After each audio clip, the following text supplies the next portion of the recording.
So Volkswagen sort of put out this kind of shocking statement. I'll say shocking in this world, especially with automotive industry going like it is. It's probably a shocking thing. Now, most cars these days opt for a large screen, quite a wide screen across the dashboard. Now, of course, this has kind of been the standard. It used to be a double din, like it used to be in the dashboard rear down. Now they've kind of, I don't know what you like, floating on top of the dashboard. And while I'm not against these. I think they can be good for if people actually want to use Waze and stuff like that, and Apple Maps and Google Maps and stuff like that. Again, the most popular of people using them is Android Auto, Apple CarPlay, stuff like that. Stuff where you need to, use your phone, but you don't want to use your phone. Some people obviously still opt for the traditional way of putting their phone in a mount and using maps like that. Some people will install a aftermarket stereo, double, or they call them double din, single dins, stuff like that, and they will opt to put them in aftermarket and use them like that. But I think a lot of car companies these days, they're just going on to the point of cram as much technology into this because we want, we want to be, wow, we want, we want to assume what the customers want.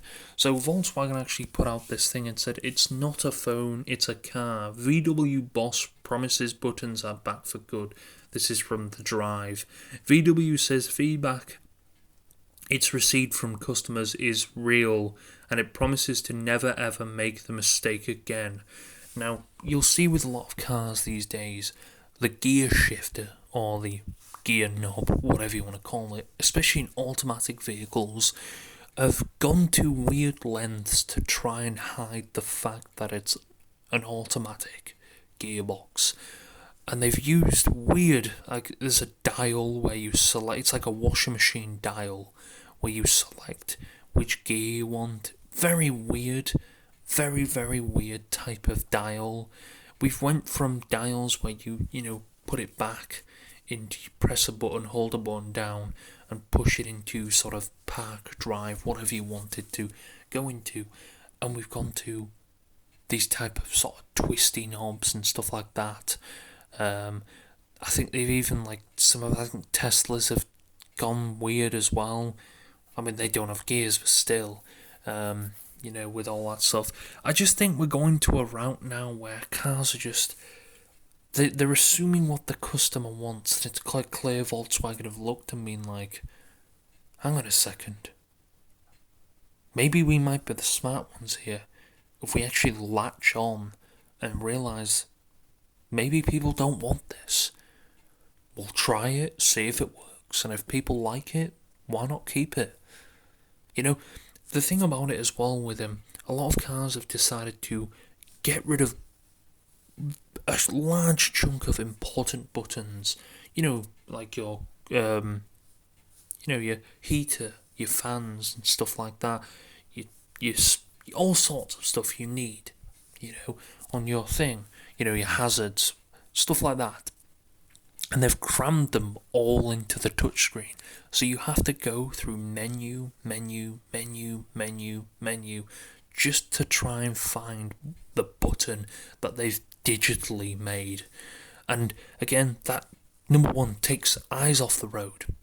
Like they said, it's not a phone, it's a car. They've made it kind of like a phone. You've got to go into shit just to find stuff. And some people have agreed and said that it's quite dangerous, these big screens in a car. They take the attention from the driver. I think I'd go as far as saying it's probably worse than a phone in some cases. I'm not saying it's bad having screens, but should be quite a lot smaller. And they shouldn't be as big, and I don't think they should be on top of the dash. They should be in the dashboard. So you're not constantly just staring at it and you won't put all your concentration into it. Again, I'm not saying they're bad for maps and stuff like that and things. Yes, it's good, but if you look at some of the new sort of Golfs, if you look at the interiors, they've got this weird sort of gear thing where it's like a sort of a push button thing. You push it one way and you push it back, and it's, to me, it just looks like, why? Why not just keep with the old style? You know, did people recommend you to do that, or are you just following trends? You know what? I'm not going to shit on them for following trends. A lot of companies do this, especially in the automotive thing. They just follow a trend. They follow what works, and they continue with that. And I'm glad, Volkswagen. I hope they do this for their full lineup. Because, I mean, top-end cars like Bugattis and stuff, they don't flash all this stupid shit in them. So I don't know why on earth they do it for, lower class vehicles like the Golf or stuff like that.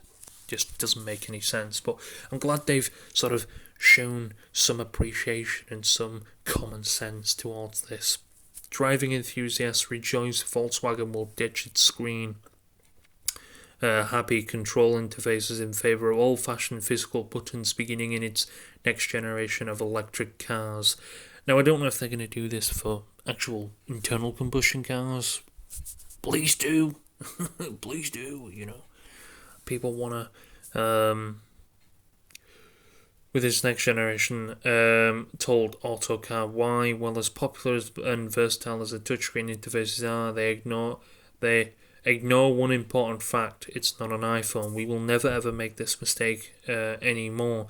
On the steering wheel, we have physical buttons. No guessing anymore. There's feedback. It's real, and people. That's what the thing is, though. That's the buttons on the steering wheel. They make it a lot easier. That you want when on a steering wheel, you normally have volume control. You can answer your phone from the steering wheel, and number one, it actually is pretty smart doing it like that. It takes less focus, for the driver messing about and stuff like that. More focus on the road, and they don't have to take their hands off the steering wheel. They can have their hands in a comfortable position. They have control, stuff like that, and they can answer the call. They can turn down. They can control their navigation and stuff like that. Things like that you just need. And I'm glad Volkswagen are kind of showing a bit of oh shit, we're wrong. I hope this just isn't an electric car thing and they start adding it to their fleet of every vehicles, because I think that genuinely needs to be a thing. I really couldn't have put it any better myself. And while Volkswagen touchscreens won't be going anywhere, we will be joined in tactile control. I don't think the touchscreens need to really go anywhere. I don't think they're ever going to get rid of them. That's kind of a standard for most cars these days, touchscreens, and any car that doesn't have a screen, it's seen as a very low, it's a low spec car if it doesn't have a touchscreen. But even the lowest of spec cars these days have touchscreens, whether it's a small touchscreen or quite a widescreen touchscreen, it will have one these days. We will have in every car we understand this, he added, citing both critical and customer feedback. Cars will need to leave real estate for screens to accommodate sat-navs and mandatory reverse cameras, but no longer at an expense of having dedicated knobs. The thing about it, though, it's you have to, some cars anyway, and I don't know if it's just Volkswagen, but they have, again, like I said, you have to go through menus just to control your fan speed and stuff like that, and it's... What? First of all, that's pretty anti... you guys, you're selling a car, you want people to be safe in that car, And the fact you're making them do this, if it's a hot day, they're going to be more cited, oh shit, I'm hot. Okay, I'm driving still, but I need to turn down this because I'm fucking hot.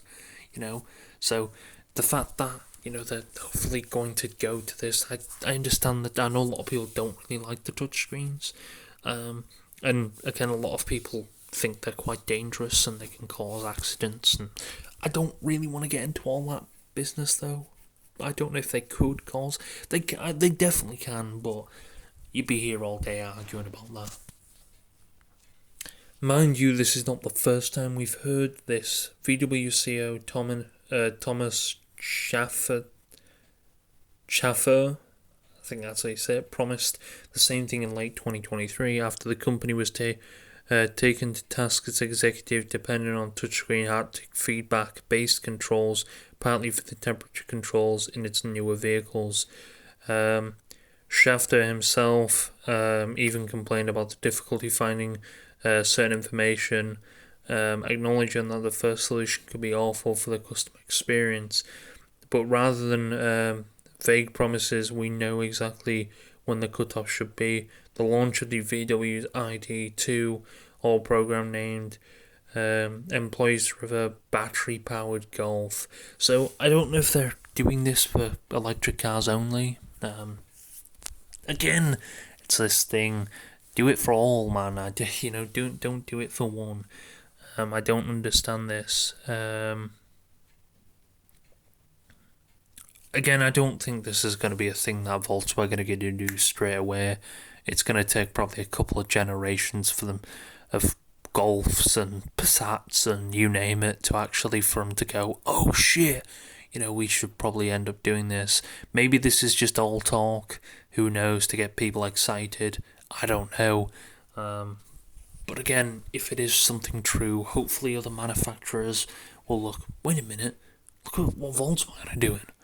Shit, maybe we should try doing that and come together and realise that maybe it's probably best for the best that if you just do what they're doing. But again, they've promised this already in 2023 and, well, no one really saw anything, so we can only hope, I guess. But if you look at something like the Audi B10, it's genuinely just, it's shit.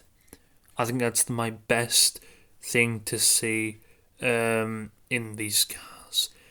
It's like it's a phone these days. It's like a phone that's strapped into your dashboard. I don't understand it. It's all this technology. We need to cram technology in this. It's like this whole obsession with AI and wanting to put AI into every minuscule thing into the fucking world. It's the same with car manufacturers with this. The more technology they can cram into you, because as soon as people see technology these days, they're like, oh my god, I've got to have it. And there are people dailying 20 fucking year old Passats with they probably added an aftermarket stereo, that's about it, and they're still cruising with traditional bullshit. So, and you've got motherfuckers like this just not giving a care in the world, and and the bearing in mind, it's not like the gear stick, it's buttons, it's just fucking buttons. As even the handbrake used to be a thing you pulled up. They changed that not long ago and made it electronic. And of course, it looks like they've done the exact same things with the gears as well, automatic. And then again, that's when they faded out the manual gearbox as well. But lots of cars have anyway. I know the Golf R, famously from Volkswagen, has decided to phase out that. But it's something that the car that I look at, I'm like, wow, that's not actually bad. It's then the interior. It's the Yaris GR. The Yaris GR has a weird interior, kind of a boxy interior, but it's more of a classic interior if you look at it. Yes, while it does have a screen, it doesn't seem to be as in-your-face type of thing. It's quite clear Toyota have looked at it and been like, wow, we need to keep sort of a classic design within this, and it looks like they've done that. It's sort of a boxier design though, but of course they've kept the manual gearbox, and guess what? The shifter is not a fucking button. It's an actual fucking, move back and forth shifter. And of course they do support the manual gearbox still. That's a great example of it. It looks cleaner. I don't know why on earth they've gone to be honest,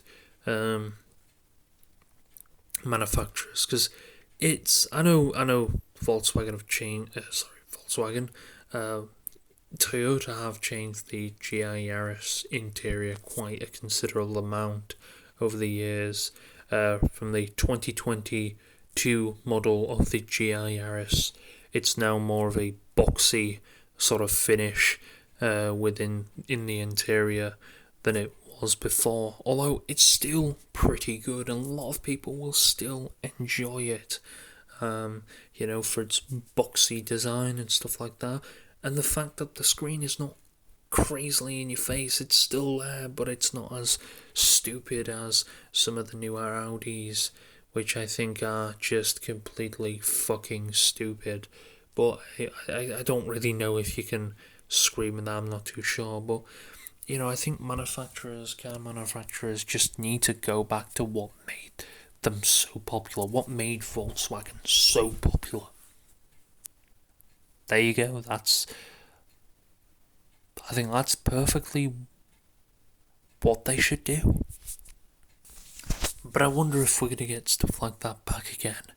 I'm not too sure, but yeah, it's nice to know they've sort of acknowledged it, although they did in 2023, and looks like they've done again because probably people have kept reminding them. I'm not too sure. But I wonder if we're going to get manufacturers like Audi and BMW and you fucking name it to follow the suit. Who knows? I guess if Volkswagen start doing it, then they all sort of follow the lead of this sort of stuff. So I guess we'll have to see what actually happens.